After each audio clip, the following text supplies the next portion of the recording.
Pertanyaan pertama, Assalamualaikum warahmatullahi wabarakatuh. Bolehkah berhajat, misalnya ingin rumah cepat laku, kemudian puasa dengan puasa, boleh tidak? Pokoknya puasa ingin cepat terkabul hajatnya. Rumah mau cepat laku, kemudian dia puasa. Dua caranya. Yang pertama, nazar. Saya bernazar, kalau rumah ini laku, saya akan puasa.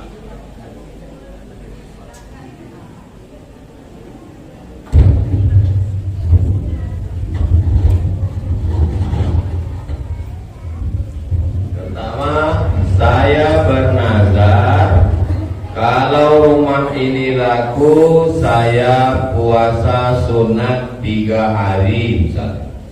Itu namanya nazar. Boleh. Maka dalam kitab-kitab hadis, babun nuzur, bab nazar-nazar.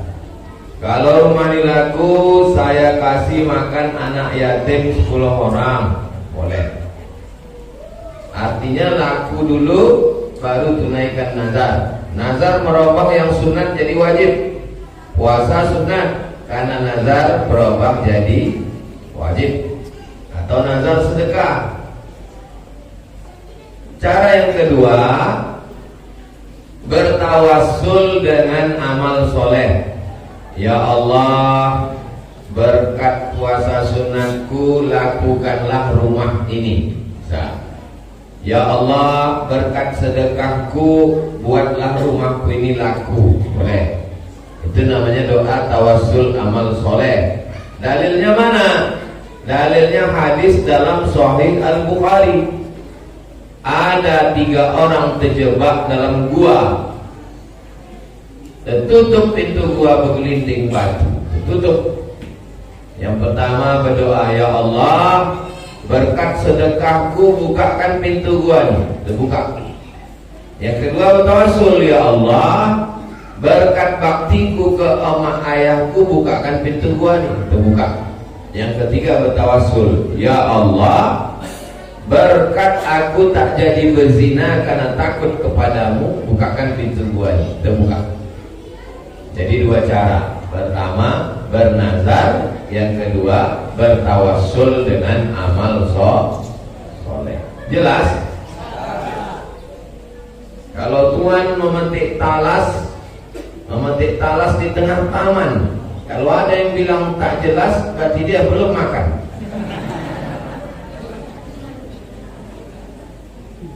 Wah, saya bekerja bidang industri wedding. Wedding ini EO, event organizer nikah.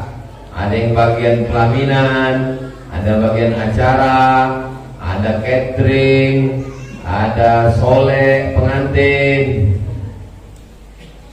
Sering hadir akad nikah. Tadi ada dibahas masalah nasab, wali nikah untuk anak perempuan.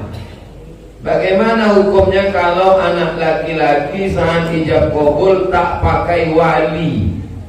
Laki-laki tak ada walinya. Yang pakai wali itu perempuan. Ayah, tak ada ayah. Atuk, tak ada atuk. Abang, tak ada abang. Adik laki-laki, tak ada adik laki-laki. Abang ayah, tak ada abang ayah. Adik ayah laki-laki. Baru masuk Islam, ayahnya tak Islam, tak ada keluarganya Islam. Walinya wali hakim. Wali hakim Pak Kuah. Dalilnya fasultan waliyun man la waliyalah. Sultan jadi wali bagi perempuan yang tak punya wali. Wali hakim. Nikah untuk anak laki-laki ijab kabul, tapi ijab kabul selalu disebut saya nikahkan si fulan bin fulan. Apakah itu sah jika nama bapaknya disebut sementara misalnya dia hamil di luar nikah? Ini ada laki-laki berzina sama perempuan, hamil si perempuan, sebulan, 2 bulan, 3 bulan, 4 bulan, dinikahkan. Nikahnya sah. Nikah perempuan hamil sah. Maka Pak Kua tak pernah bertanya sudah berapa bulan, karena itu bukan urusan Kua. Nikahnya sah. Yang jadi masalah setelah anak lahir 4 konsekuensi. Pertama, anak ini tak boleh pakai bin bapaknya. Kenapa tak boleh pakai bin? Karena itu bukan anak dia. Darahnya sudah dites DNA ke Singapura, anak dia. Dalam Islam DNA tak laku. Ini anak saya Pak Ustaz, darahnya darah saya. Kau mencoblos sebelum hari H. Kertasnya tak diakui KPU karena dicoblos sebelum tanggal 27 November. Jelas? 2. Kalau ayah ini mati, anak ini tak dapat warisan karena tak ada hubungan nasab. 3. Kalau anak ini mati, ayah ini tak dapat warisan karena tak ada hubungan nasab. 4. Kalau anak perempuan ini gadis mau nikah, bapak ini tak bisa jadi wali karena tak ada hubungan nasab. Walinya siapa? Wali hakim Pak Kua. Maka pagi-pagi itu pergi ke rumah Kua habis subuh. Pak Kua, itu bukan anakku, itu hamil duluan dulu, kata Pak Kua. Udah selalu terjadi, bukan cuma kau. Kata Pak Kua itu nanti nikahkan. Kunikahkan engkau dengan si fulan dengan mahar sebentuk cincin emas tunai. Jangan salah 2 kali. 25 tahun yang lalu salah berzina, sekarang dinikahkan pula 2 kali salah. Pertanyaan ketiga, DP yang dibayarkan calon konsumen, jual motor, aku belum ada duit Pak Ustaz, DP dulu 5 juta ya, ambil DP. Digunakan untuk booking vendor yang lain dan sebagian buat kebutuhan yang lain. Apakah halal? Duit DP yang kupegang ini milik saya. Kalau jadi harga berapa? 100, tinggal bayar 95. Kalau tak jadi berarti batal jual beli. Perjanjian di pangkal gimana? Balikkan. Balik berarti sama macam meminjam barang orang. Kalau barang pinjaman sampai waktunya balikkan.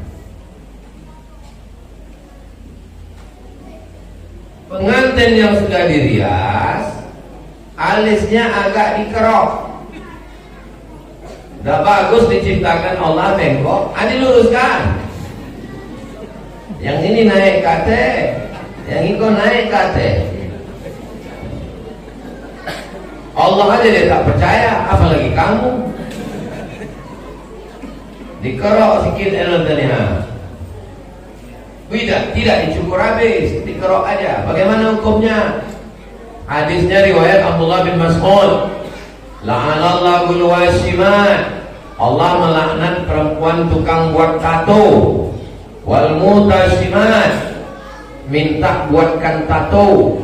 Wal mutanammisat, mencabut, mencukur, membakar alis.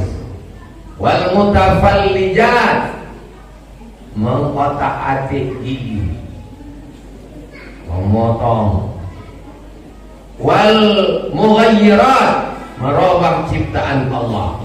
Suntik iko, suntik iko, suntik iko, suntik iko, suntik iko, suntik iko, suntik iko. Haram, dilaknat Allah SWT.